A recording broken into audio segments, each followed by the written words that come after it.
Et j'ai eu honte, honte de moi, honte de l'artiste qui a choisi de se comporter loin des règles de l'art. Et cette honte se mêla aux regrets, les regrets d'avoir accepté de participer à cet événement, des regrets amplifiés par le mépris que j'ai accordé aux conseils de mes parents qui ont tenté de m'en dissuader. J'ai pensé à eux, à leur refus de me laisser y aller, à tout ce qu'ils m'avaient dit à propos des risques de l'art. Et c'est vrai, les regrets ne viennent qu'après. Puis j'ai fondu en larmes. J'ai pleuré mais mes pleurs ne m'ont pas sauvée. Je me souviens comme si c'était hier de cet artiste organisateur de l'événement. Il avait pris soin de déposer tout le monde dans leurs hôtels. Enfin, presque tous. Il restait moi. Moi qui ne voulais pas dormir dans une chambre d'hôtel. Moi qui voulais justement m'éloigner des lieux de tentation. Mais c'était sans savoir que l'hébergement promis n'était qu'illusion. Tu dormiras chez une amie, me faisait-il miroiter. Et puis tout le monde partit et je demeurai seule et patientais, attendant cette fille qui ne viendra jamais me chercher. En fait, il avait tout planifié. Et moi, naïve que je suis, je l'ai cru.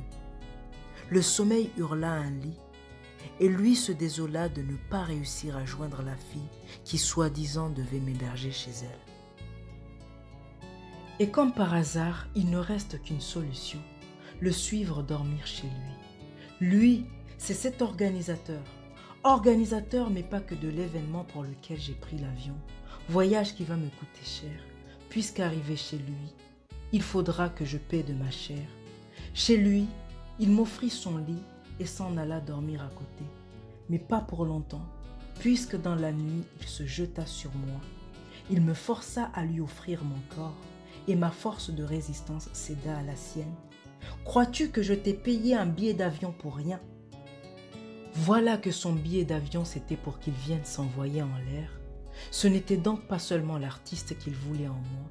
Ce n'était pas uniquement mes talents qu'il invitait à son spectacle. Moi, je ne voyais que cela.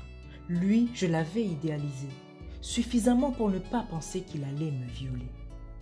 Et malheureusement, c'est ce qui s'est passé. Et cela a duré toute une nuit. Seul et sans défense, loin des miens, loin des autres, qu'il avait stratégiquement éloignés à l'hôtel. C'était, me disait-il, les frais de participation à son événement.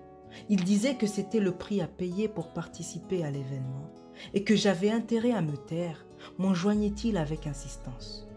De toutes les façons qui m'auraient cru.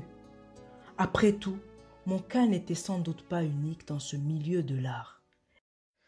Et je me suis sentie sale.